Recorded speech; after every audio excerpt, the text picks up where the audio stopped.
Hey everyone, and welcome. Today, we're taking a trip to some of the most bizarre, almost alien-looking places on the entire planet. They're called Karst Landscapes, and they've all been sculpted by a force that's surprisingly common and, well, incredibly patient. Okay, let's get right into it. So, right off the bat, here's the big mystery we're going to unravel today. What in the world could take solid rock and carve it into this puzzle of deep cracks, weird stone pillars, and, get this, rivers that just vanish into the ground? The answer, it turns out, is a lot simpler and honestly way cooler than you might think. So here's our plan for this little expedition. First, we'll figure out what a karst landscape actually is. Then, we'll uncover the secret of the rock itself, explore its strange surface, and then take a journey underground. Finally, we'll see how these things grow and evolve over time. All right, first things first. Let's get our bearings and really understand what we're talking about when we even use the word karst. So, karst is the official name for this really unique kind of landscape. You only find it in places where there are huge stretches of one particular rock, limestone. And the name itself? It actually comes from the karst region along the Dalmatian coast in what used to be Yugoslavia, which just happens to have some of the most perfect textbook examples of these landforms you can find anywhere. Okay, so how does solid rock just get carved up like this? Well, it all comes down to the rock itself, a rock that looks tough, but has this one hidden vulnerability. And this, my friends, is where the story gets really interesting. Let's meet our main character, limestone. It's a rock made of at least 80% calcium carbonate. And that calcium carbonate, well, that's its secret weakness. The best way to think about it is like a sugar cube. It's solid, right? But the minute you put it in water, it just dissolves away. Same idea here, just on a much, much bigger scale. And the crazy part is how simple the whole process really is. You see, as rain falls through the air, it picks up a little carbon dioxide, which forms a super weak carbonic acid. I mean, it's totally harmless to us, but over thousands and thousands of years, this slightly acidic rain lands on the limestone and just patiently, relentlessly dissolves it. It's like the slowest, most persistent sculptor you can imagine. Okay, so we've got the how down. Now let's look at the what. What does this constant, slow, dissolving process actually create on the surface? Because the results are pretty wild. If you are standing in a classic karst landscape, you'd notice a few things right away. It feels really dry, so you don't see a lot of plants. The ground is super rugged, full of dips and dry valleys. But the biggest, most mind-bending feature? There are almost no rivers, no streams, nothing. It's a landscape that's defined by the water that isn't there. Which, begs the obvious question. In a world that's literally being shaped by water, where on earth did all the water go? And this right here explains everything. In a normal valley, you've got a river flowing right on the surface, carving away from the top down. But in a karst valley, the water doesn't hang around. It finds a crack, a fissure, a hole, and it's gone.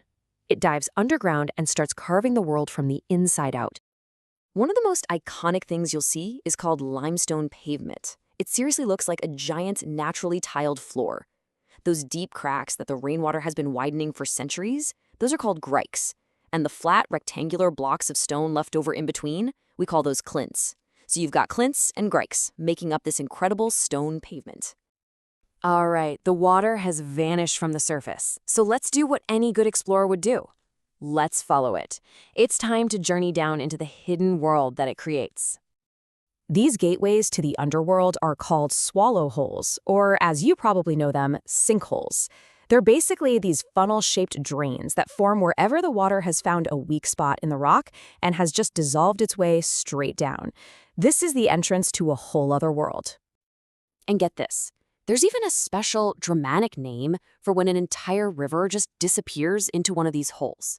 It's called a porner. One second you have a river, the next, it's just gone, vanished into the earth. Now, once it's underground, the water is just getting started. It starts carving out huge networks of caves and tunnels, flowing as these hidden underground rivers. And this water can travel for miles and miles before it finally hits a solid layer of rock it can't dissolve, and gets forced back to the surface, bubbling up as a spring. And that reappearance has a cool name too, a resurgence. So for our last section, let's zoom out. Let's look at the really big picture and see how all these little holes and cracks can evolve over geologic time into absolutely massive features. It all starts with something called a delene. This is what you get when a few of those swallow holes form close to each other. They just keep getting wider and wider until, eventually, they all merge together into one bigger, bowl-shaped depression. And you can probably guess what happens next, right? The process just keeps scaling up. When several of those dolines link up, they form an even bigger, more complex depression called an uvala. It's like a chain reaction of erosion. And the grand finale, the biggest one of them all, is the polje.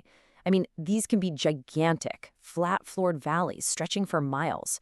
And they can form in two ways, either from tons and tons of sinkholes merging, or, and this is incredible, from the entire roof of a massive underground cave system just collapsing. This quote really just sums it all up perfectly. The water is an opportunist. It doesn't just attack the rock everywhere at once. No, it finds the pre-existing cracks, the joints, the weak spots, and it focuses all of its dissolving power right there. It exploits every little weakness it can find. So you might be wondering, if limestone is pretty common, why aren't these incredible landscapes everywhere? Well, like we said, the textbook examples are in former Yugoslavia, but you can find limestone in lots of places, like Nigeria. So why doesn't Nigeria look like that? Well, and this is the key, you don't just need the right type of rock, you need a huge amount of it. In places like Nigeria, the limestone layers are just too thin. You need deep, thick beds of it for the water to have enough material to carve out those truly spectacular features over millions of years. So if you take one thing away from all of this, let it be this. We usually think of water's power in terms of crashing waves or raging rivers, but karst landscapes show us a different kind of power. They show us that quiet, patient rainwater, when combined with an immense amount of time, is one of the most creative and destructive forces on the planet, capable of literally dissolving a landscape from the inside out. And that's where I want to leave you today, with a question to think about. If something as simple and gentle as rain can hollow out solid rock to create entire hidden worlds of caves and canyons, what other massive slow-motion changes are happening right now just beneath